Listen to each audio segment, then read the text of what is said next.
Bonjour vous autres, j'espère que ça va bien aujourd'hui. Hier, j'ai fait une croûte à tarte, fait que là, je voulais vous montrer ce qu'on pouvait faire avec. Alors, allons-y.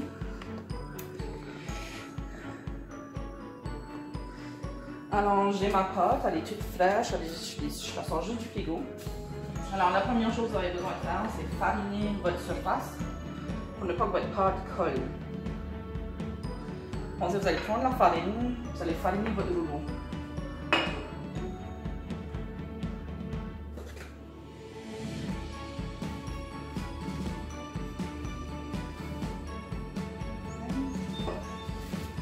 Vous allez prendre une partie de votre boule de pâte. Là, selon la tarte que vous allez faire, prenez la quantité dont vous avez besoin. Moi, je vais faire une quiche avec vous autres, fait que je vais juste prendre une partie. La prendre comme le 1 tiers. Si je ferais une tarte aux pommes, par exemple, j'aurais besoin d'un dessus, là, je ferais vraiment moitié-moitié. On va juste l'aplatir un peu.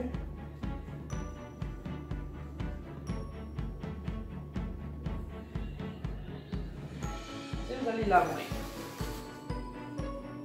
Vous partez toujours du centre vers l'extérieur, jusqu'à ce que vous ayez l'épaisseur que vous voulez de votre tarte.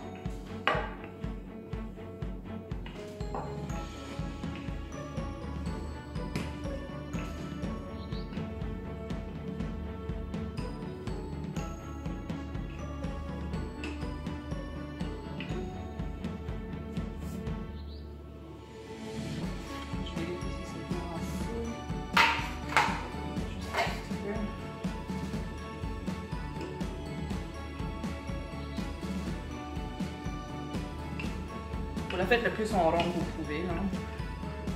Assurez-vous que c'est à peu près la même grosseur partout. Erreur numéro 1, beaucoup de gens prennent puis la coupent. C'est la pire chose que vous pouvez pas faire. Pourquoi? Parce qu'il y a une épaisseur à votre plat pour faire vos tartes. Fait que vous allez rouler votre pâte.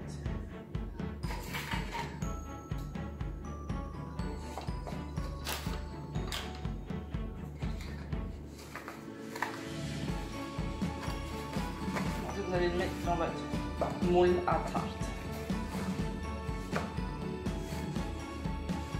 Là, assurez-vous que votre croûte touche le fond. Parce que quand vous allez couper les rebonds, ça sera juste bon.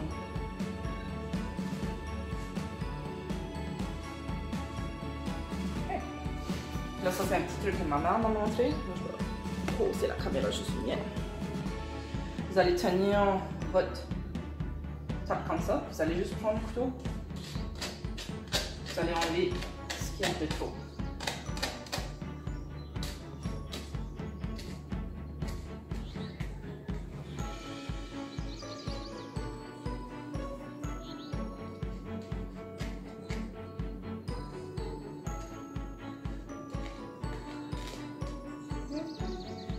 Vous allez rester à côté pour faire quelque chose d'autre. Là, parce que moi, je vais l'utiliser pour faire une quiche, je vais lui faire un rebond. Ça fait que moi, je le pince comme ça. Je reviens. C'est comme un rebord ondulé.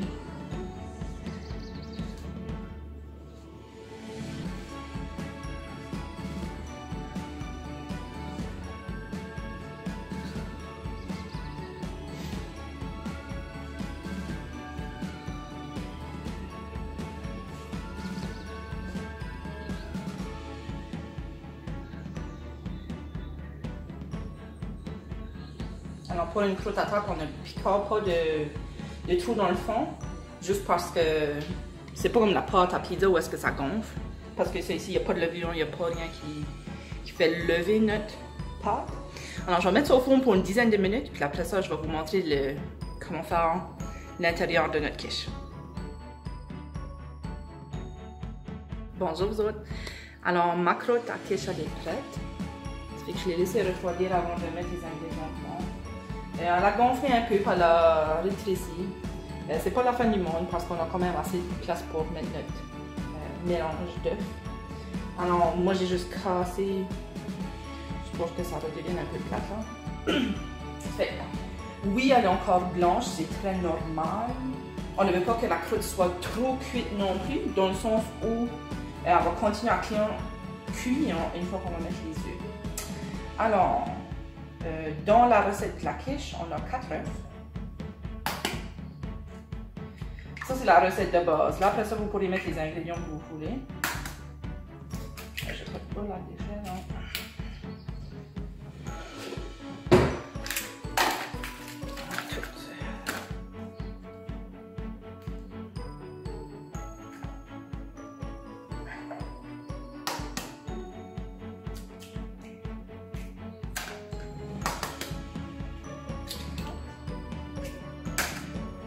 Du sel et du poivre.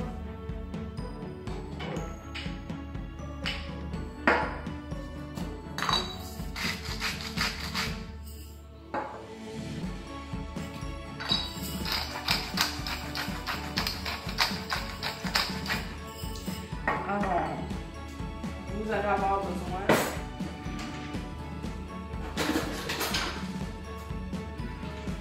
d'une tasse et demie de lait évaporé. Si vous n'avez pas de lait évaporé dans votre armoire, ce n'est pas la fin du monde. Prenez juste du lait régulier ou bien de la crème si vous en avez dans votre frigo.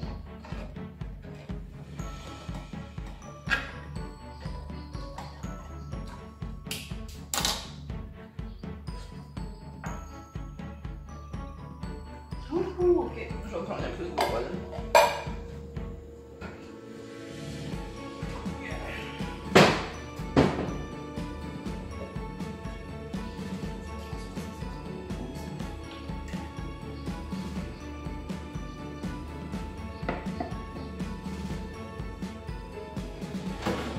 Une canette fait à peu près une tasse et demie en passant. Vous allez prendre votre fouet et fouetter votre mélange.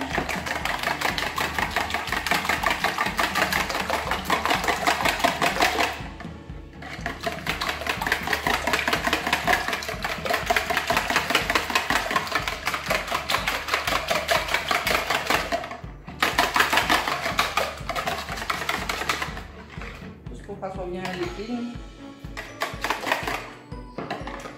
Puis ensuite, vous avez votre quiche de base. Alors après ça, vous mettez les ingrédients que vous aimez, que vous souhaitez dedans. Fait que moi, je vais mettre des oignons hachés.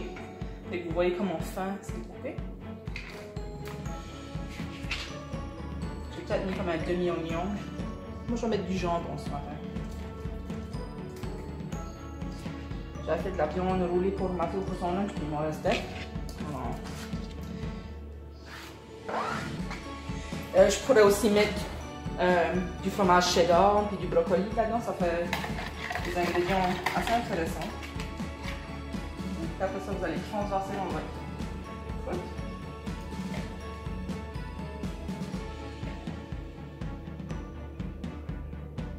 Je mets peut-être pas tout, hein.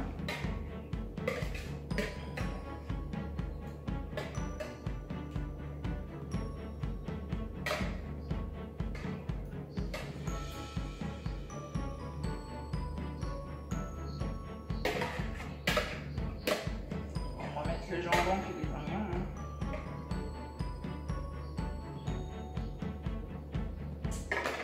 Je vais mettre un peu plus de sel.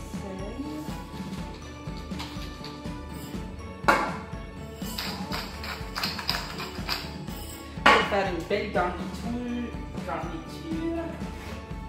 je vais mettre des feuilles de persil.